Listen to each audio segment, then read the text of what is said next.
Good evening, and thank you for being here. My name is Robert Dooley, Dean of the Gary W. Rollins College of Business, and I want to thank you for joining us tonight for the Burkett Miller Distinguished Lecture Series hosted by the Scott L. Probasco Distinguished Chair of Free Enterprise.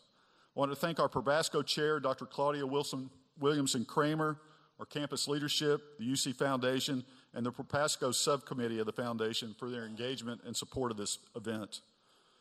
The Burkett Miller Distinguished Lecture Series is an annual event that brings notable scholars, practitioners, and thought leaders to the UTC campus to explore issues essential for understanding the free market economy.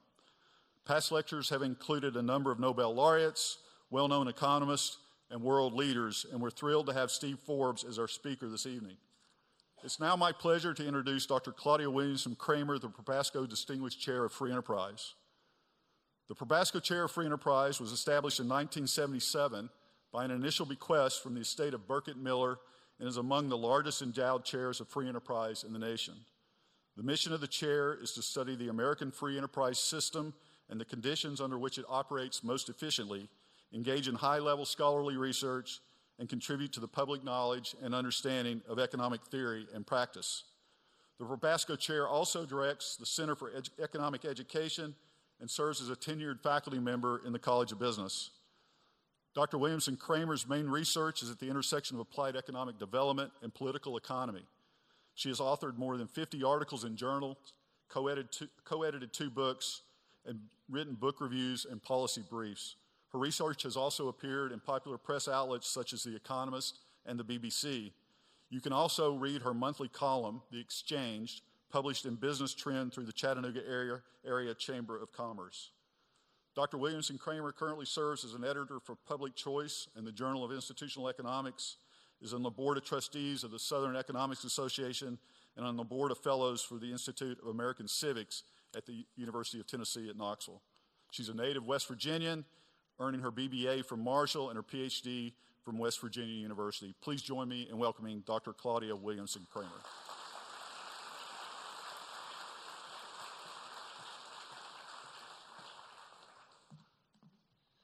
Thank you, Dean Dooley, and thank you all for coming out tonight. I would also like to extend a warm thank you to our co-sponsor, Young America's Foundation. As the Scott L. Probasco Jr. Distinguished Chair of Free Enterprise, I have the distinct pleasure of introducing our guest of honor, Mr. Steve Forbes. Steve Forbes is Chairman and Editor-in-Chief of Forbes Media, an internationally respected authority in economics, finance, and corporate leadership. With the economy at the forefront of conversation on a global scale, Mr. Forbes brings long-standing insights about capitalism, free markets, and a flat tax that are essential to a healthy economy. This is a message he's been delivering as editor of one of the world's most successful business magazines for decades, and he remains one of the most sought-after voices in economic debates around the world. Following his remarks, we will open the floor to audience Q&A. Please submit your questions using the QR code found in your program. Please join me in welcoming Mr. Steve Forbes.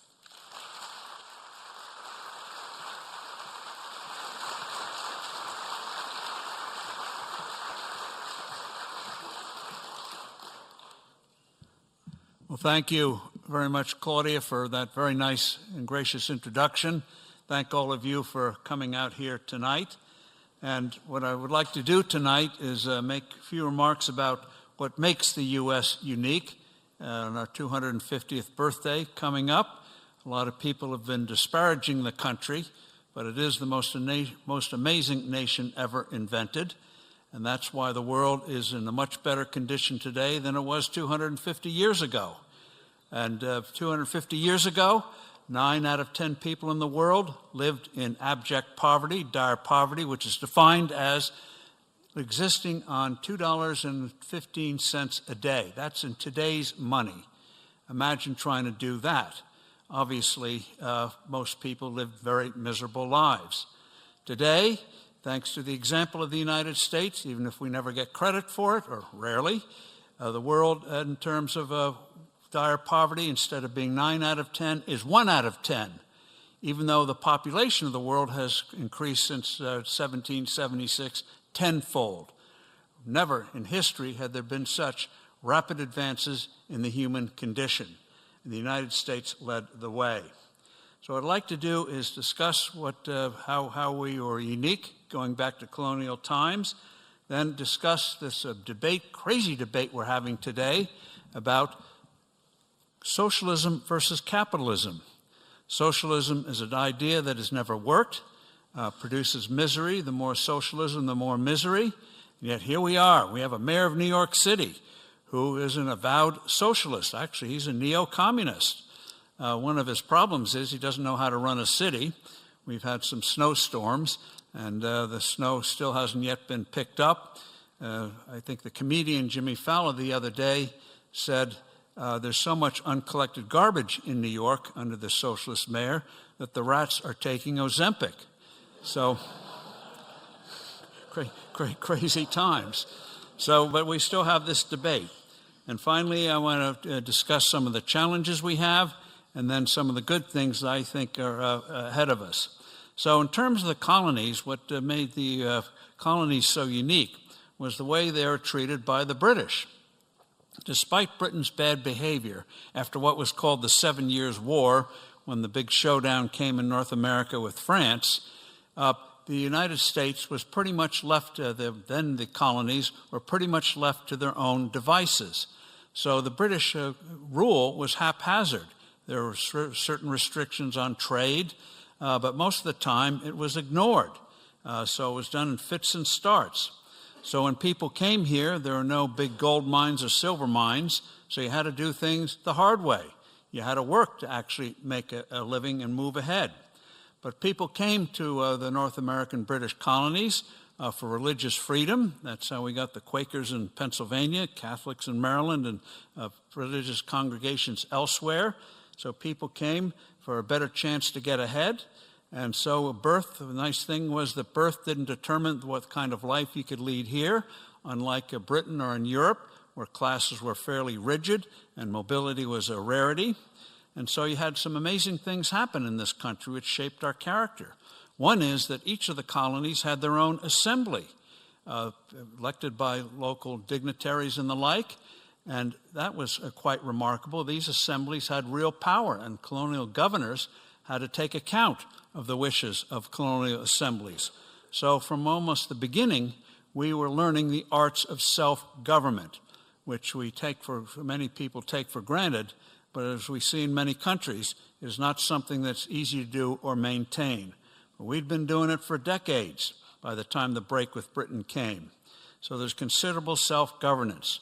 In England, men voted. They didn't have women's suffrage in those days in any parts of the world. But in England, about 2 out of 6 men could vote, which was far better than Europe. But in most of the American colonies, it was 4 out of 6. In Britain, about 2 out of 10 could own land. In the British colonies, 7 out of 10 free men owned land. Taxes, the British Treasury estimated, the taxes in the colonies were about 2% of the level they were in England. So you got our phobia to taxation, which we need to revive, which I hope is coming.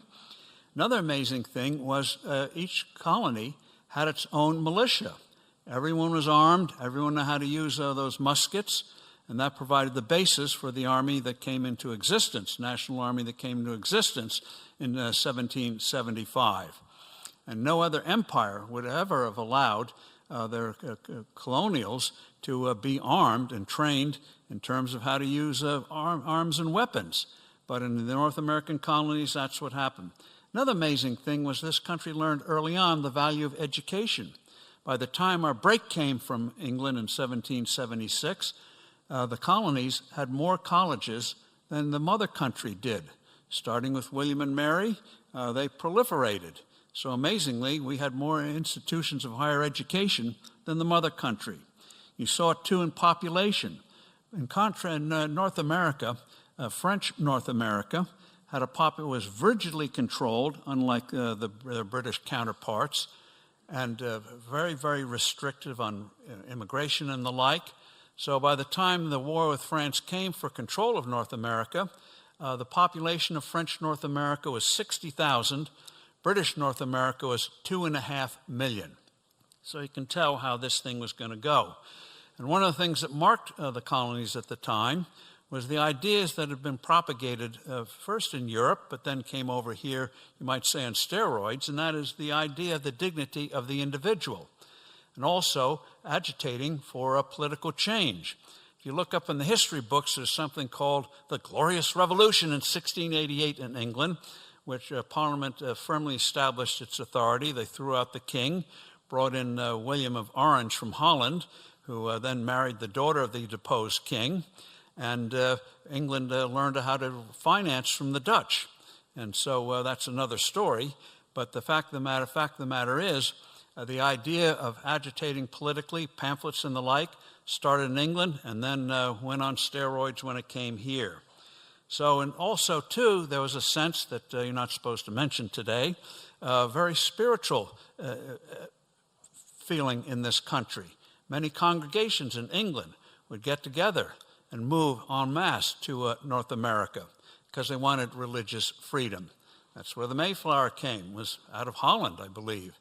So there was that spiritual element that we were all equal, however imperfectly in the eyes of God. And this spirit of can-do really marked America differently. England was entrepreneurial by the standards of the time, but it was no match for the United States. In the 1830s, Alexis de Tocqueville, a French aristocrat, visited this country, wrote a book, classic book called Democracy in America, which they still read some places. People love to quote it. They don't read it, but they love to quote it, Tocqueville. But Tocqueville made, and what Tocqueville marveled at in this country was what he called voluntary associations, people voluntarily coming together for a shared purpose. It could be for anything, whether it was to build a hospital, fix a bridge, build a school, athletic associations, professional associations. America was a nation of joiners, and you've never seen anything like it in Europe with its medieval traditions, where you asked for permission to do something, where you waited to be told to do something. Here, if we saw something that we wanted to do, we just went and did it, didn't ask for permission. So this can-do attitude is something that's been with us at the beginning.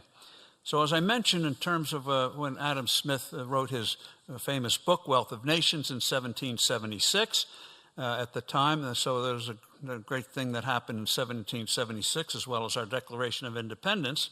Most of the world lived in abject poverty, but the American example of entrepreneurship, whatever our flaws were, really spread around the world, haltingly, but the idea of doing things on your own, establishing businesses, really became worldwide.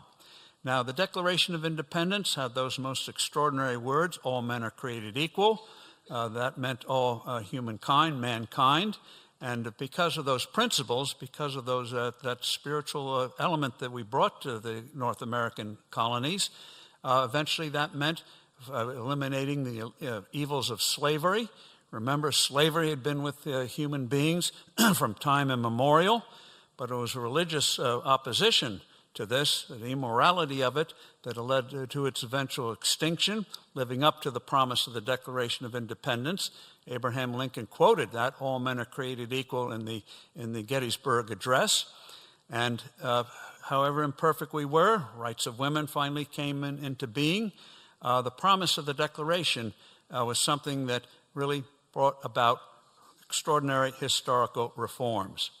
So in terms of where we are today, one of the things that we have to keep in mind is can this entrepreneurial spirit be maintained?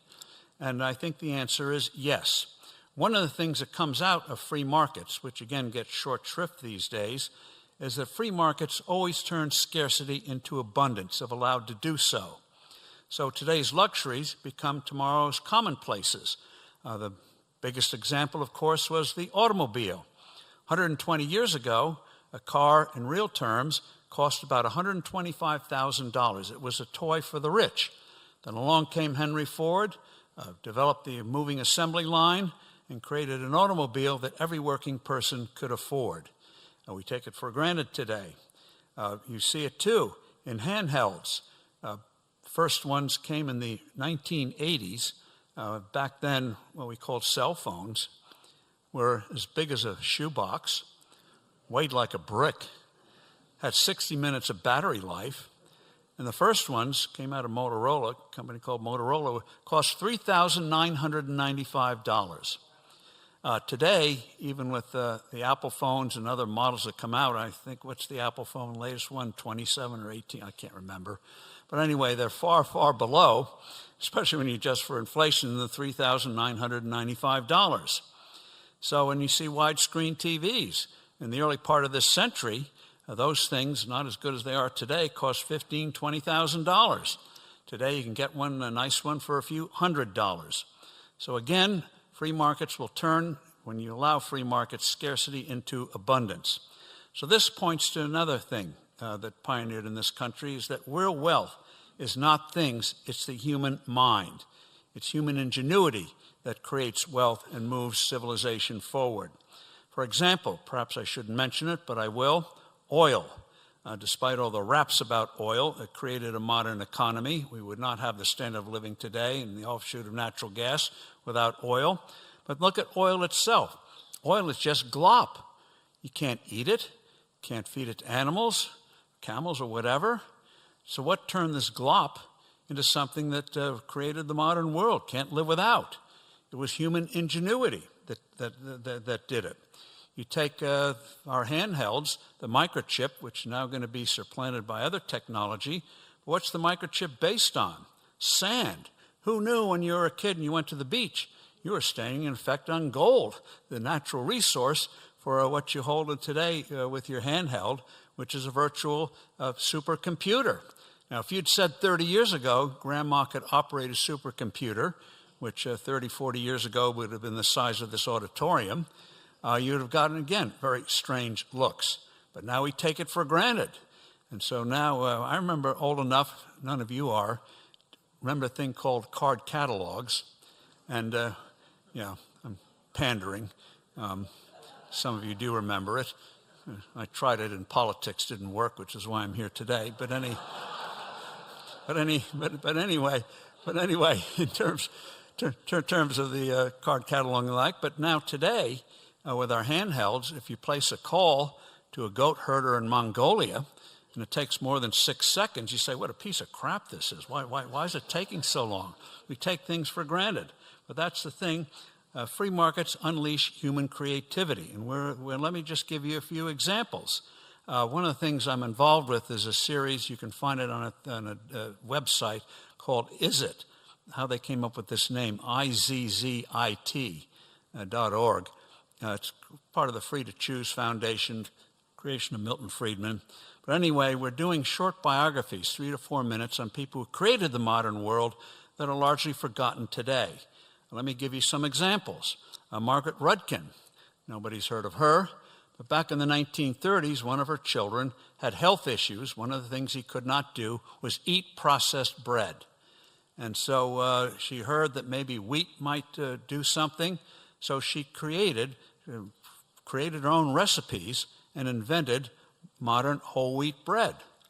And after many tries at the oven, she pointed out many of her early loaves would qualify as rocks, but eventually she created modern whole wheat bread. Her physician was very impressed and recommended it to other doctors, and soon she found herself in the bread business. And she came up with a name, and the name she gave was the place she lived at, Pepperidge Farms. And then a trip to Belgium, she met a great chocolatier. That's how we got Milano cookies and those other similar cookies that I'm not sure Health Secretary Kennedy would approve, but some of us find a delight. And then a trip to Switzerland. She took a trip to Switzerland, and we got goldfish crackers, which is absolutely essential for parents in the world we live in today. But whoever would have thought that a family health problem would lead to a company like that? But that's, again, what happens when you have free markets from the most unlikely sources. Very amazing things happen, and socialists can't plan that. That comes from people coming up with an idea. Most ideas don't work, but when they do, we all benefit from it. Annie Malone was the first, she was the daughter of former slaves, And as a youngster, she was very interested in chemistry. Who would have thought that a daughter of slaves, illiterate, would have a daughter who was interested in chemistry? And again, talent comes from the most unlikely backgrounds, and only in free markets can they flourish. Despite being a black woman, despite women not having the right to vote, she created a cosmetic empire, turning out goods. She eventually had 75,000 agents selling door-to-door here in the Philippines and other countries. Was the first African-American woman millionaire in this country. And she not only did well for herself, but created a living for those 75,000 agents and providing products to a market that others had ignored. Another example is Malcolm McLean. He was a North Carolina trucker, and he really was burned, really was angry at how much time it took to unload when he bring freight from the Carolinas to New Jersey to load on freighters. How long it took to load, unload. And so he decided to pursue an idea that's sort of been floating around, and that is, why not have boxes on ships, what we now call containers. It sounds like a simple idea, but coming up with the right architecture and the like took a lot of effort. The established ports resisted it because they saw it as a threat. The unions resisted it. No more stealing anymore. And so the backbreaking labor that it took to load and unload a ship became largely a thing of the past. And it cut the cost of most things by 95%. You would not have the handhelds you have today without the supply chains that cheap transportation made possible. And but he also goes to show that success doesn't always mean perpetual success. He eventually sold his company, shipping company, went into some other businesses, and then went back into shipping. Bought a shipping company, spent a lot of money buying new ships. His timing was poor, and he went bankrupt. But being the entrepreneur he went and was ready to start another business when he died at the age of 87, still going at it. And on the day of his funeral, the container ships around the world stopped in the oceans and blew their horns in honor of the man who created that whole industry. Who would have thought North Carolina trucker would be creating a worldwide revolution, and we get to hold it in our hands each and every day. Banking had been around forever, but 120 years ago, banks served only the well-to-do. And there was a fellow, a fruit broker in Northern California named A.P. Giannini, and very successful. Sat on a bank board, and he said, at the time, California was attracting a lot of immigrants from all parts of the world. And he said, why, as a bank, aren't we serving these people? And the bank said, are you out of your mind? We don't know who these people are. Forget it. Giannini thought that was, saw an opportunity where they only saw a problem. And so he quit the bank board, started his own bank, was called the Bank of Italy. He made loans, low amount loans, favorable interest rates to people because he knew these immigrants from his dealing in the fruit business, and created a vibrant bank and serving individuals, not only with consumer loans, but with mortgages and the like. He advertised, which was a big taboo then. He established branches, which was a big taboo for most banks. And he acquired other banks. And one of the banks he acquired was in Los Angeles, when he was expanding there, that had the name of Bank of America. So I thought, boy, that's a nice name. So he changed his bank name after he acquired Bank of America from Bank of Italy to Bank of America. Eventually became the largest bank when he was there in the world. And he financed the California wine industry, financed the early Hollywood studios like Fox and MGM and Columbia, all started with loans from Giannini. And in the 1930s, Walt Disney nearly went broke trying to make a full-length cartoon. So Giannini twice bailed him out.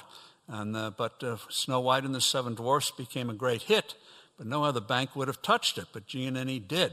He also, when his bank was under pressure during the Great Depression, bought the entire bond issue of the Golden Gate Bridge, made that possible. So again, who would have thought a former fruit broker would become one of the greatest financiers in world history? A lot of you have noise-canceling headphones and the like. That came from M.R. Bose, son of Indian immigrants who came to this country in the 20s because of British colonial policy in India. They moved to Philadelphia. He was a genius at fixing things. And one day he decided, because he knew how to fix things, was making some money, he bought himself a stereo set. He thought the stereo quality sound sucked. So he created, after a lot of experimentation, a sound system that sounded like you're in a music hall. And one day, coming back from a plane trip, he was tired of all the noise. He couldn't get the noise out of the way, even with earphones. So he created new earphones, invented them, where he, instead of just trying to put a blockage of the noise, he developed the idea, I should say, of using noise to cancel noise. Now that's become something everyone uses today. Let me give you a couple of quick other examples. There's so many inspiring ones. Walt Disney, we all know about Walt Disney, but when he wanted to create Disneyland in the late 1940s, early 1950s, at the time, amusement parks were something nice people stayed away from. The food was terrible, they were corrupt, they were dirty, and no bank or financier would go near it. And so Disney finally, ABC wanted to, a new upstart network at the time, wanted Disney's movies to show on the TV, Disney do a show. NBC and CBS, Disney went to and said, you know, if you help finance this park I want to do, amusement park, I'll go with you. They all turned them down. ABC did put money up for Disneyland. And we think of Disneyland now, it's a rite of passage. Every family goes broke with the small kids doing that rite of passage. They get away with it. And then of course, there's Howard Schultz. Now, everyone has coffee. Everyone can make it. Everyone serves it. Airlines still serve a version of it for free. Last I looked, give you an update tomorrow. And yet Howard Schultz created modern Starbucks. He had visited Italy, was impressed with the coffee house there, and decided with that kind of ambiance and doing coffee in a little different way, you could turn a commonplace, a commodity, into a luxury. And so instead of having three sizes that most people have, small, medium, large, he called large venti. And that has a nice ring to it, venti. And then medium, that sounds bland, he called it grande. Oh, what a nice sound. And then small, he called tall. So if you have any self-esteem issues, go to Starbucks, tall. And so he turned a luxury into a high-margin business. So we stand in line, say venti latte, pay $50, we go on our way. It's amazing. And then John Deere was a blacksmith in Vermont, got in some financial troubles, great blacksmith, but wasn't making much of a living, so he did what Americans would do. That is, he pulled up stakes and moved what was then west, Illinois. And the problem with Illinois and Midwestern states was the soil, which was very good, but it stuck to the plow.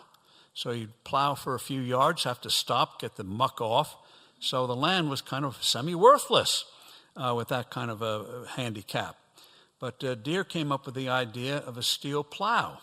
He had remembered his mother, a seamstress, had a certain kind of steel needle that got through thick material. And so he got a blade from a nearby mill and created a plow that could plow that soil and turn what looked like hopeless land into the breadbasket of the world. And finally, we just, it seems like years ago, but we had something called the Super Bowl. Well, that was a creation of a man named Pete Rozelle. In the 50s and 1960s, even into the 70s, football was the stepchild of baseball. And football players all had to have off-season jobs to make a living. The pay from football teams was so stingy. So he did things like come up with big TV contracts, pioneered that, pioneered Monday Night Football. He arranged a merger with an upstart league called the American Football League and created what we can now know as the Super Bowl. And now football is a $23 billion a year business, biggest sport in America by far. And the minimum wage for a rookie football player is not a couple of $100s, it's now $890,000. So these are just examples. These are just examples of what happens when you have free enterprise. Again, the most unlikely people. And one of the hallmarks of America has been the ability to create new businesses in a way no other country does. Unfortunately, the new business creation in this country, the rate has been going down in the recent years because of regulation, making, banks used to be the biggest source of money, community banks, for startups. But now you have to have compliance officers, you have to do these things 6 ways to Sunday. So our advantage there is beginning to erode, and that's why the move on deregulation is so important.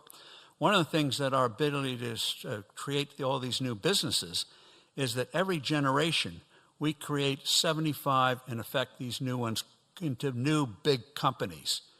And so these small ones become big ones. No other country does it on the scale we do it, creating new companies. So you don't get the kind of ossification you often see in Europe and even in Asian countries. Our capital markets are more diversified, more deep than any in the world. That just didn't happen. It was human ingenuity. And if you go to Europe today, even today, that's dominated by big banks. We have big banks here, but we also have other sources of capital, venture capital and the like. So the danger of regulations is real, but fortunately I think we're making some progress on it, and may it continue. So in terms of the American Revolution and the heritage from it, what made these ideas of human equality, that we have a dignity bestowed on us by God, is that these ideas have been around. The idea of creating a new entity, a new state, a new country out of an empire had been around, but as has been pointed out, what made it unique was that it was backed by an army fighting in the field in the name of those ideals. Never had happened before in human history. And that army, taken off the militias from the colonies, it had never happened before that people were fighting, not just talking about, not just theorizing about these things, they were making them happen.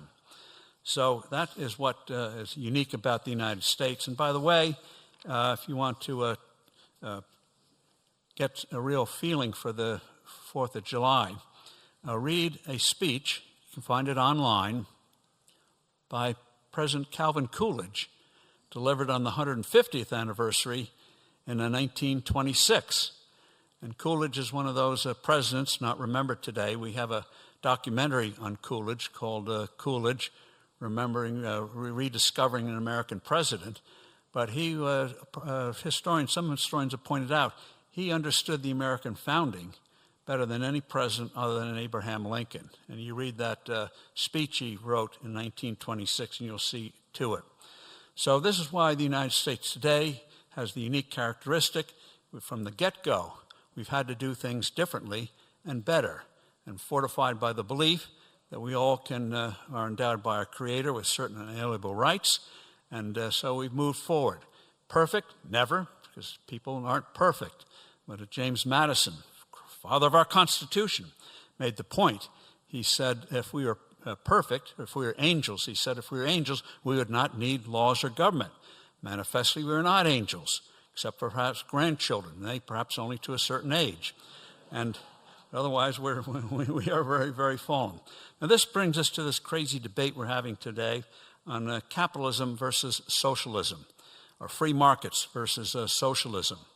And one of the things about it, you heard all the raps against free markets, profits before people, the strong crushing the weak, it's inhumane, despoils the environment, based on greed. In Hollywood movies, research has shown that businessmen, and they're mostly men, kill more people than serial killers do.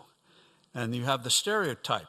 Either they're obesely overweight, jowls going up and down in glee as they figure out how to poison rivers, or they're skinny, bony, thin, crackling their fingers as they figure out how to kill your household pets. And so you get this stereotype. But the fact of the matter is, one, as we pointed out, people have been doing bad things before Adam Smith came along in 1776 and wrote The Wealth of Nations. Actually, free enterprise is the opposite of those wraps. It's a moral system. How do you succeed in a free market? You succeed by providing or creating a product or service that somebody else wants. They don't have to buy it. They have to persuade you. And so without you even knowing it, you're interacting with people, trying to persuade them to take what you're offering. And so meeting the needs and wants. Now, Steve Jobs, creator of Apple, was once asked, did he do marketing surveys? And he said, no, he doesn't do marketing surveys. He said, because people don't know what they want until I show them. No lack of self-esteem there, but anyway, but it was a good point about entrepreneurship. You're putting something out there, and you think it's going to work, but you don't know until the people, in effect, vote on it with their money. So even if you're the caricature, even if you're that Hollywood character who makes babies cry and dogs bark when you walk down the street, lusting for money, you don't get it unless you provide that product and service. As Smith pointed out, in a transaction, this is something that some of our people don't even get today, in a transaction, both parties get something. Smith cited the example of the baker and the butcher. You go to the restaurant, they provide you the meat and the bread, and they get money in return. You can decide what they want to do with that in exchange. Now, certainly it's true, some transactions are more fun than others. Buying a new handbag or buying a new car might be more fun than paying the rent. But people who sometimes complain about the rent never hesitate to go out and spend $300 or $400 on a pair of jeans. I know this dates me, that looks like they came out of a dumpster. I still don't get it. But anyway, you get something for the transaction. So trade is what creates wealth. And free enterprise also creates vast networks of cooperation, what we now call supply chains. Just take a restaurant. Some of you are going to go to a restaurant tonight. I hope I can do too if I get out of here alive. And so you assume with a restaurant that farmers are going to grow the food. The food may be processed, that trucks will deliver the food. The restaurant, somebody's going to build the facility. Somebody's going to make the napkins, the utensils, chairs, tables, stoves, refrigerators, provide the electricity, and on. Enormous webs of cooperation that we just don't take for granted. Also, the idea that the system is inhuman. Again, you are trying to persuade people to buy something, so even if you don't love your neighbor, you sure want to sell to your neighbor. So you'll curb your tongue as you try to get them to buy whatever it is you're offering. So it channels human energies, which, as we all know, can be both good and bad, into opportunities. It releases creativity. Now, one of the things, myths that's around now, is the seeming paradox of the American nation. And that is, we're the most commercial nation ever invented. We're also the most philanthropic nation in the world. People think, how do they have these polar opposites? How do they exist with one country? Well, if you think about it, they're really two sides of the same coin, opposite sides of the same coin, meeting the needs and wants of other people. And the skill sets for one may not be applicable to another, although sometimes people can do both, but it's about helping people one way or the other. So in terms of moving ahead, we have to remove the barriers that stand in the way, and that's one of the things, and it's very, very, very basic. They are low tax rates. Remember, taxes are a price. Taxes are the price you pay, tax on incomes, the price you pay for working. Tax on profit, the price you pay for being successful. Tax on capital gains, the price you pay for taking risks that work out. The proposition is a very simple one. When you cut the price of good things like productive work, risk-taking, and success, you get more of them. Raise the price, you get less of them. And so why people in government can't understand, when you get off of people's backs, you'll benefit too. You take your cut. Even if you don't deserve it, you get to take it. So let's start with a controversial topic, and that is tariffs. And glad our president isn't here tonight, but tariffs are a tax. And the Supreme Court made the right ruling that the Constitution is very clear. Only Congress can enact taxes. Now, they can delegate the ability to impose taxes, which we've done in various things. So you've probably heard of numbers like Section 122 and Section 232, Section 301, where in specific instances you can apply tariffs, taxes, but they go through an established procedure. It's not just done willy-nilly. You got to go through a procedure. So Congress can delegate those things. Otherwise, if you want the tax, Congress has to pass it. So what I think, even though the President Trump won't realize it yet, is that actually the Supreme Court did him a favor. Now, when a tariff is enacted, even if through a laborious process, people know it doesn't change overnight. It's not going to go from 5 to 50% and then back to 20%. You can start planning around it. Reduces uncertainty. So in terms of tariffs, taxes impact the economy. Now, we need taxes to raise monies for necessary services, but they do have an impact on the economy, and tariffs have an impact on the economy. It's a wedge. Think of it this way. Let's say somebody earns $20 an hour with no taxes. So you earn the 20, you get to keep it. Now, let's say that person wants to buy an item that costs $100. Well, very simple. You work 5 hours, you get the $100, you can buy the item. Now, let's say suddenly is imposed a 50% tax. So instead of getting 20 an hour, you're down to 10. That means you're going to have to do 10 hours of labor to get the resources to buy that item. So taxes are a wedge. So why, and as Warren Buffett said, ultimately we pay the taxes. Warren Buffett said it's not the tooth fairy. Businesses and customers and producers pay the tax. Theologians, economic theologians can argue about who pays, but they are paid. They don't come out of no place. So why the push on tariffs? Well, one is manufacturing. It was felt that trade had damaged manufacturing in this country. Bad thing.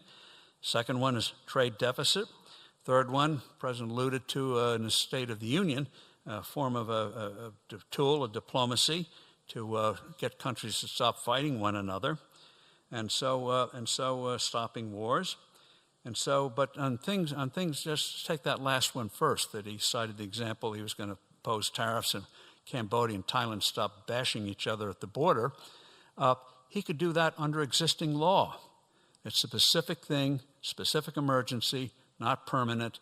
Try to get the fighting to stop. You can do that anyway. It doesn't need these sweeping tariffs.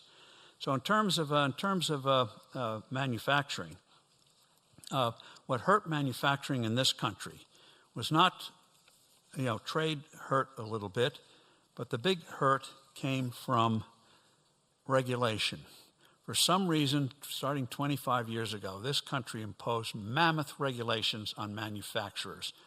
Over 1,400 regulations, major regulations, were passed, which is why for a long time, dishwashers stopped washing dishes.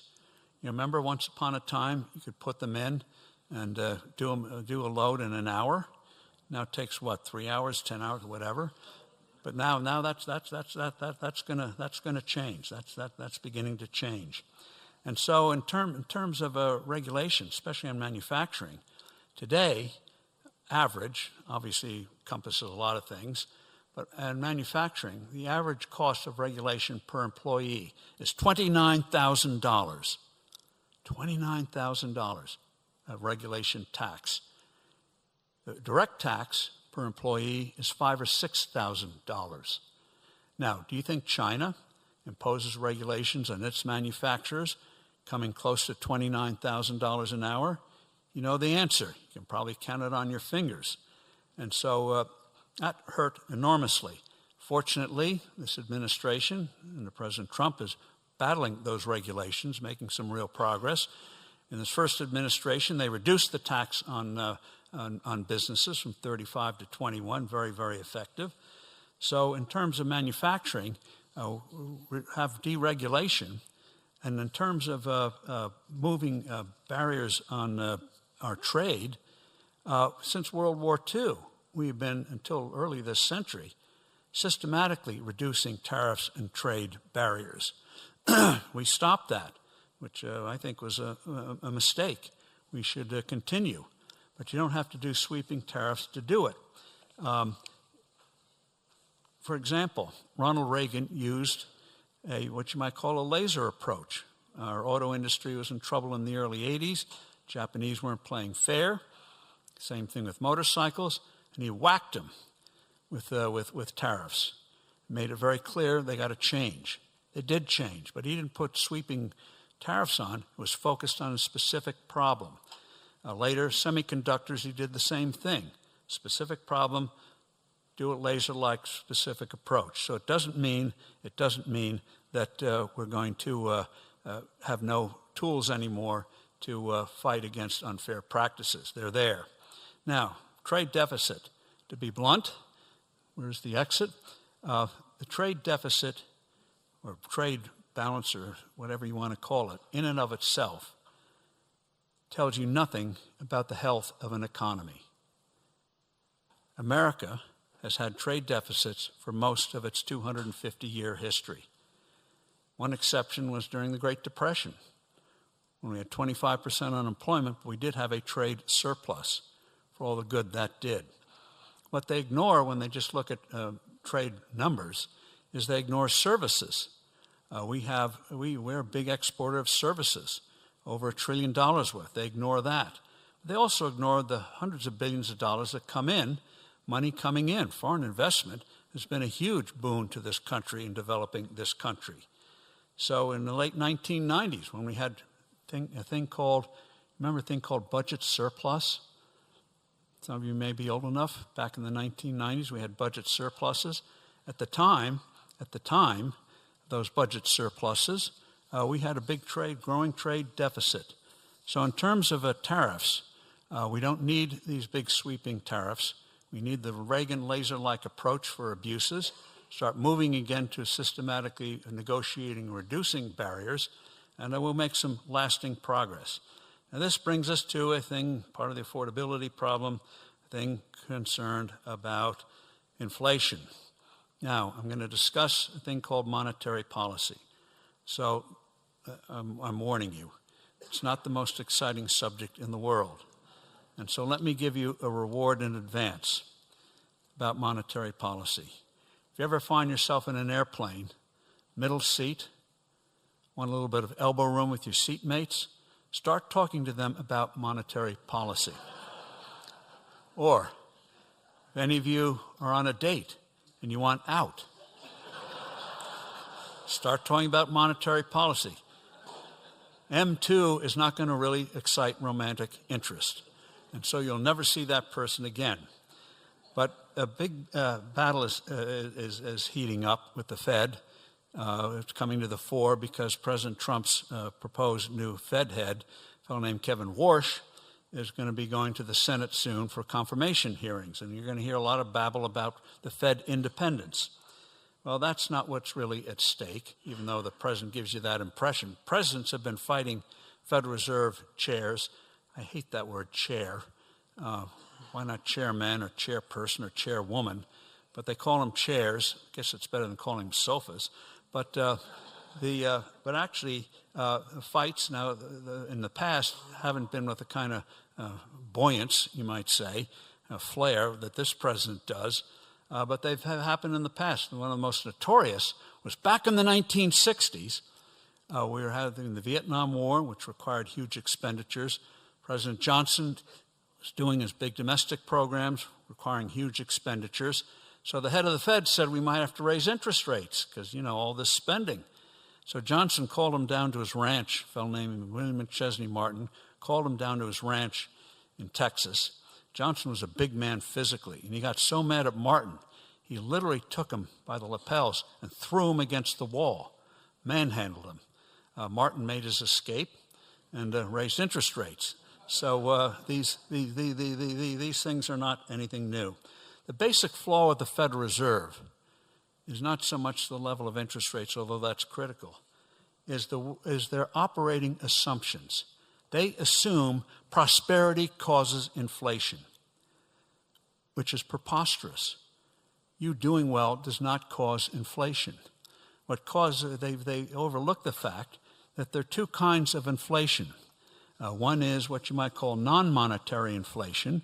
That is, if you get a natural disaster, that's going to raise prices, at least temporarily. You get kind of lockdowns that we had during COVID. When you're not producing anything anymore, that's going to raise prices. And wars. But then there's monetary inflation, which is reducing the value of your currency, usually by creating too much of it, but there can be other causes.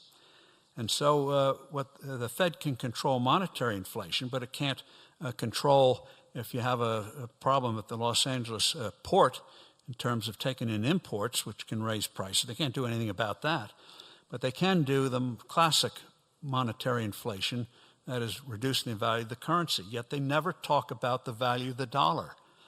And what they overlook is that money measures value the way a ruler measures length, the way scale measures weight, and a clock measures time. Now, and so we all know what they call fixed weights and measures. Really good, makes for efficient marketplace. But imagine, for example, if the Federal Reserve was in charge of the Time Bureau and they decided to float the clock. Now, like they do the dollar, 60 minutes one day, 48 minutes the next, life would be more difficult.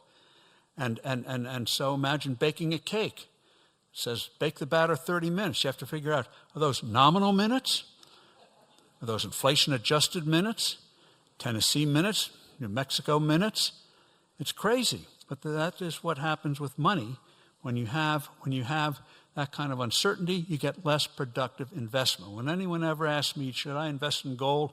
I know we have a problem.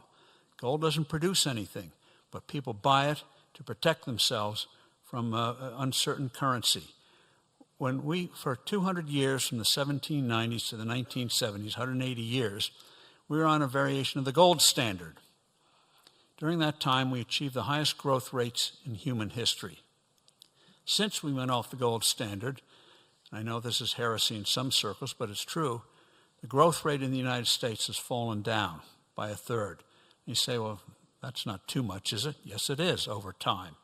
If we'd maintained, in the last 50 years, the average rate of growth we did for 180 years, remember we had a civil war, depressions, world wars, all sorts of political turmoil, still averaged these great growth rates. If we'd maintained those growth rates, today household income, median income, which is about $85,000, would be $50,000 higher. That's what happens when you have an uncertain currency. It hurts productive investment, and over time, it is a killer. That's one of the reasons why we have the affordability crisis. We all know hyperinflation can bring about disasters, but a slow motion version of undermining your currency does the same thing. It encourages speculation. Right now, each day in currency markets, the volume of trading in currencies is almost $7 trillion. What a waste of brain power.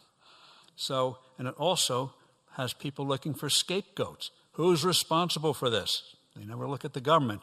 They always point to merchants. And in Roman times, they scapegoated Christians.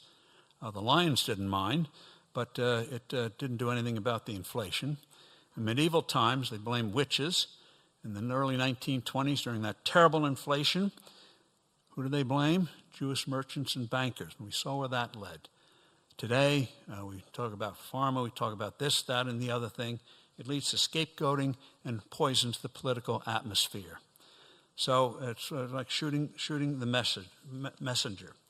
So and this leads to then, what do we do? What do we do? Some say, well, what about Bitcoin, cryptocurrencies? And but the problem is, right now, when you look at Bitcoin, you'd never use Bitcoin as a money. Certainly not long term. Imagine even at its depressed price today. You'd taken out a mortgage years ago with Bitcoin, say $200,000, you'd owe $1 million today. It's too unstable. But what they call stable coins are coming along in the technology, and eventually in coming years, we're going to have cryptocurrencies that people will start to use for commerce. And see the reaction of government when their monopolies are threatened. That's something to watch out for. Not immediate, but coming. And one of the things we must really fight is the government creating a cryptocurrency where the government can see everything you do. No, the Chinese government loves it, but we should shun it. It would be a disaster. So what should we do? We should announce that we want a stable dollar. We're not going to go back immediately to a gold standard, even though it worked. It always works, but there are a lot of myths about it, that it caused hair loss, acne, plagues, locusts, obesity, you name it. And so that's why we wrote a book called Inflation, What It Is, Why It's Bad, and How to Fix It. There's a lot of myths. So we're not going to go back to that right away, but I'll predict in the next 10 years we're going to get a new gold standard like we had from the end of World War II to the 70s. And for a variety of reasons, you can read it in the book, gold keeps its value, intrinsic value, better than anything else. When you see the price change, it's not so much the value of gold that's changing. What's changing is the value of the currency, whether it's the dollar, the euro, whatever it's denominated in. So it's gold is like a yardstick, like, again, that ruler or that clock. So what diplomats and the military strategists don't understand is this, and that is that if you have a stable currency, a trustworthy currency, it leads to political power. The Dutch, under the thumb of the Habsburgs in Spain in the 1500s, managed to achieve independence, had a stable currency, and became the financial center of the world. Small country, global empire.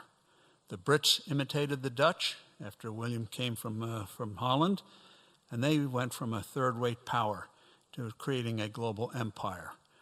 Alexander Hamilton, with George Washington, put us on a path of a strong currency.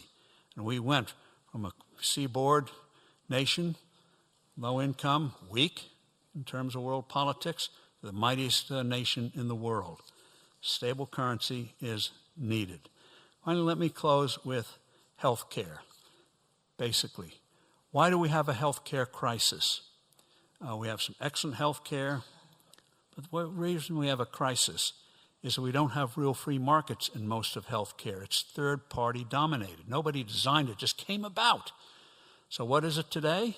Big insurance companies, big hospitals, Medicare, Medicaid. The patient is not yet in control.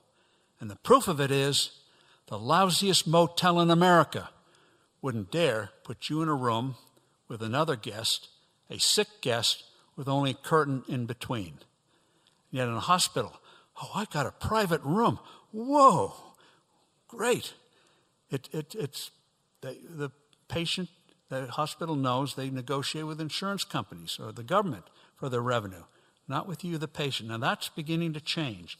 What we're going to see coming are two big things in healthcare. One is the way we finance or do healthcare, delivery of healthcare. What we're going to see is more in this country and then other countries is what you see in Singapore, which nobody pays attention to. But in Singapore, you pay a big tax for healthcare, but the money goes to you, the taxpayer, not the government. You choose the plan you want. You choose the hospital you want. And so you have ads, competition, advertising. We're better than brand X. We've got a better policy than brand Y. And so today in Singapore, they have universal coverage, higher longevity than we do. They're once behind us. And their health care costs, because of this competition, even though the quality is excellent, 1/3 of GDP that we spend. And that's where I think things are going to go. You might say it's coming from bottoms up because people now want to know what things cost since they're paying more out of pocket than ever before. So healthcare looks hopeless, but it's going to come in a change in a profound way. And then big things are coming in terms of breakthroughs, whether it's a new drug that's going through the FDA, that doing a blood test that'll tell you within a short period of time, this blood test, whether you have 50 different cancers before the symptoms show up. We all know from our own experiences or friends, the earlier you get at it, the better the chances. So this will get at it early for even obscure kinds of cancer. That's in the pipeline now. And in terms of when you need a new heart or a new liver or a new kidney, we have to hope, is there a donor? The time is coming when you'll be able to get a replacement like changing a tire. So big positive things are coming in healthcare, both the way it's delivered and the way we come up with new things to make life better. So right now, things look kind of grim, fighting each other and all that kind of thing. But remember, from the very beginning, we were doing things differently, taking the best of the Dutch, the best of the English, the best of the theologians, and going through very serious crises. We always emerged the stronger for it. We've done it before, and it may take a little time, but we're going to do it again. Thank you. Thank you.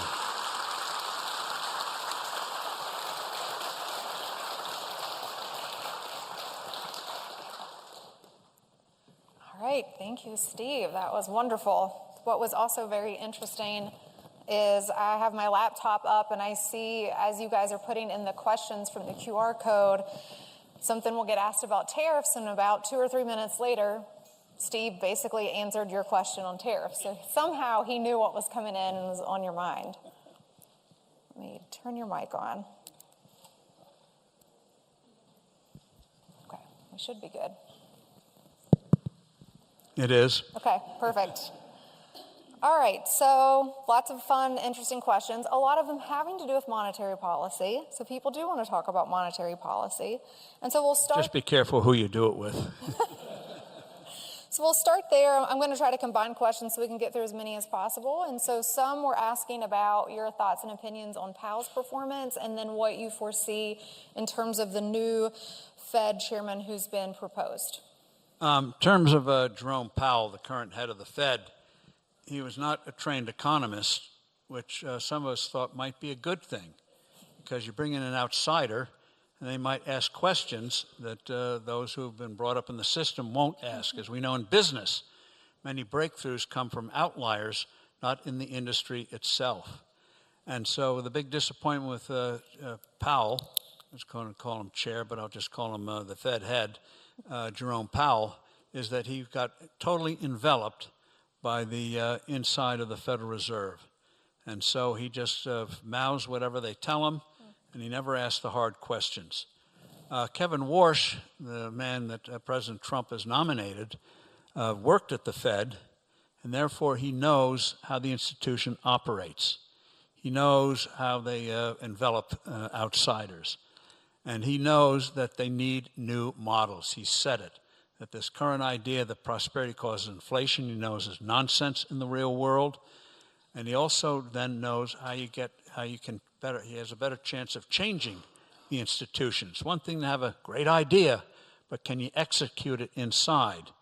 And he knows inside he's going to have good relations with Treasury and the White House. That's going to be essential to making the fundamental changes. And the good thing is, if we get a Fed that pays attention to currency again, and currency crises are coming. The dollar is weak, other currencies are weak, and that just means, when you look at the gold price, that always tells you if trouble is coming. That's more than doubled in recent times, even though it goes up and down each day. The fact that it's at 5,000 instead of 2,000 tells you something bad is going to happen. So he's going to have to deal with a crisis, and if he starts to change how the Fed operates, it's going to respond much more constructively in terms of with this crisis than would have been true today. So even though it looks like we might get a round of monetary inflation, one, he knows the way you cure it is by a steady dollar instead of depressing the economy. That will be huge. So a lot of us are hopeful that he knows the Fed, but he's not a creature of the Fed. Interesting. So does that makes you optimistic? For now, yes. Okay. No. All right, I'll take it. Several questions about regulation. So part of it's just in general, are there limits to market? What do you see the appropriate role of regulation? And then some specifically with, say, environmental issues, is there still a role for regulation? The answer is too often regulation is always posed as lots of regulations or chaos, nothing. No, we have to recognize, since we're not angels, we do need rules of the road. But having a rule that you don't go 100 miles an hour in a school zone is very different from rules telling you what to drive, where to drive, and when to drive. It's gone so way overboard. A lot of unnecessary stuff. And so you remove those, and you can have safety with things that come along. And one of the things about AI, artificial intelligence, is you can't impose regulations until you know what the real problems are, and we won't know until we have experience with the thing. And as I was telling the kids earlier, whoever came up with the name artificial intelligence should be punished, banished. It's such a scary sounding name. And as a friend of mine, Mark Mills, said, we don't call cars artificial horses or airplanes artificial birds. But the worry, any technology can be used and misused. So we have to establish the ground rules on that. And by the way, I was telling the kids earlier, 220 years ago, the big thing was the phenomenon of electricity. And there was the idea that electricity could be used to bring people back to life, because medical students would take cadavers, steal them, and then put an electric jolt, the body would bounce around. They thought maybe that body, if we do enough, will come back to life. So there are great fears about creating these things, which of course was the basis for a great novel, great entertainment, called Frankenstein. Worries that electricity was going to create these monsters. And they didn't, but it made for great entertainment. So in terms of AI and the like, in terms of all regulation, common sense will go a long ways, and we respond to the challenges. So following up on the AI, several questions have come in about that. One, where do you see a lot of or thoughts on where we see a lot of the entrepreneurship in AI coming from, or other high tech such as Israel?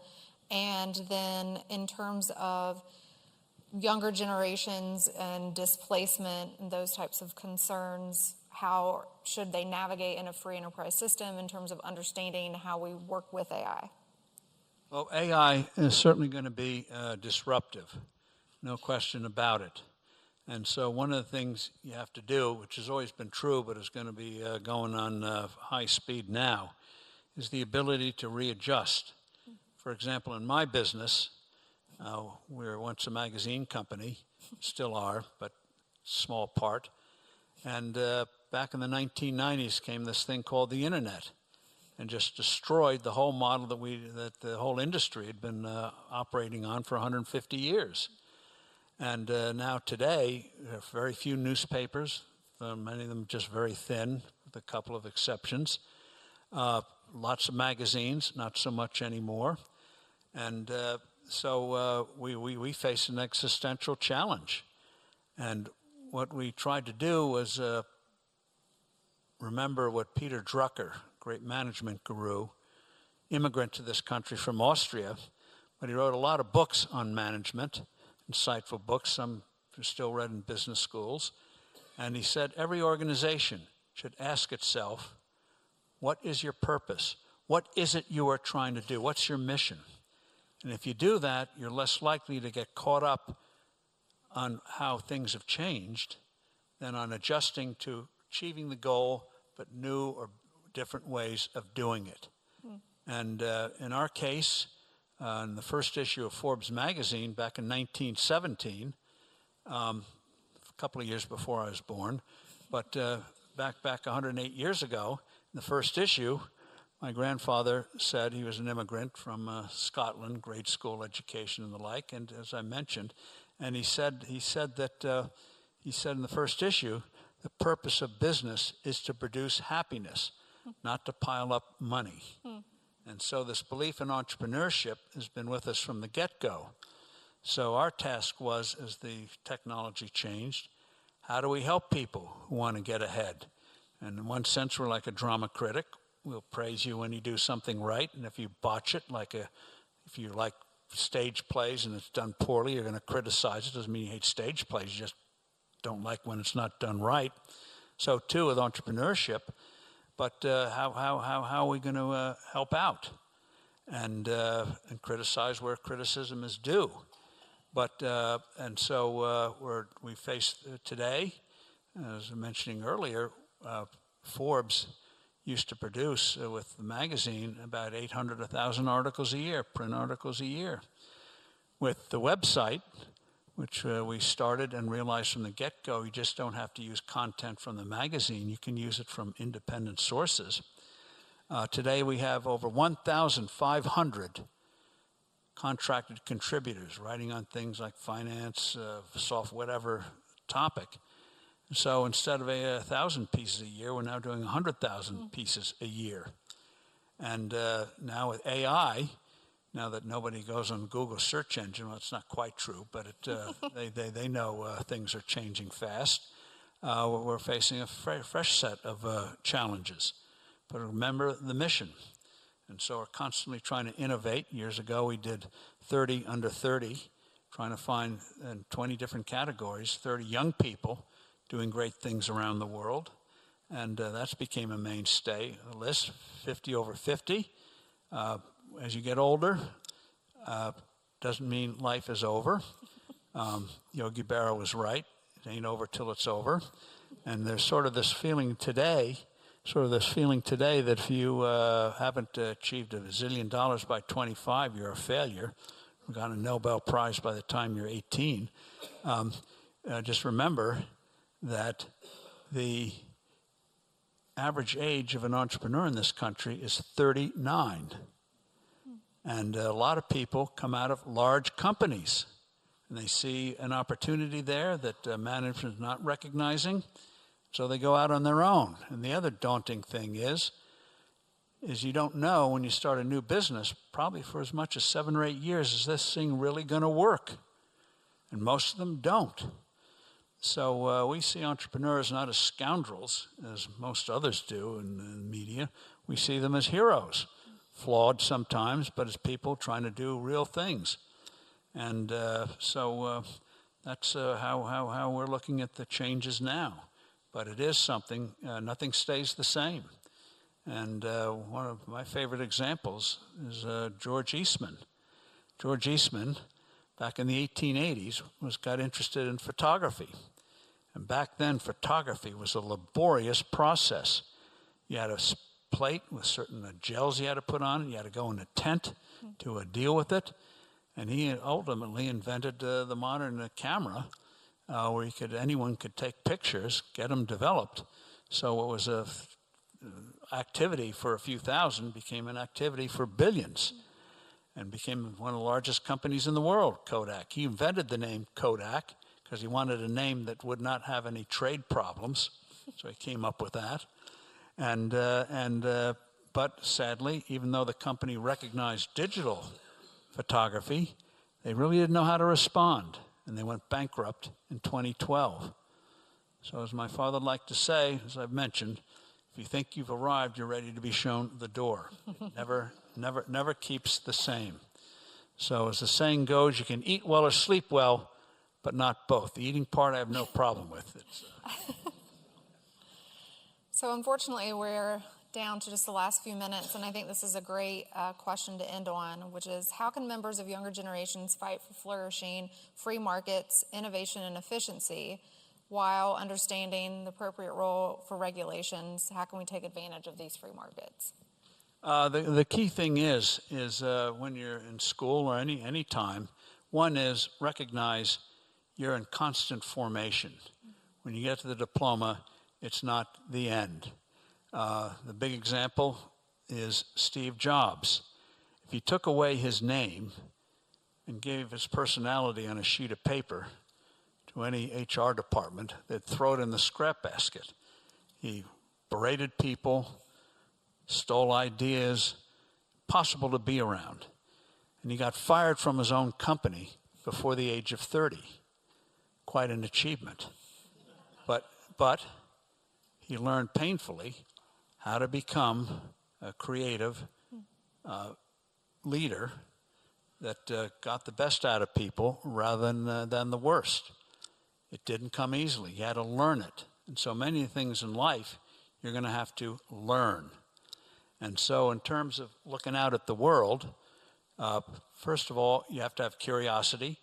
You also have to be trying to discover what you might be good at, what you might have a knack at, that you might be able to parlay into something.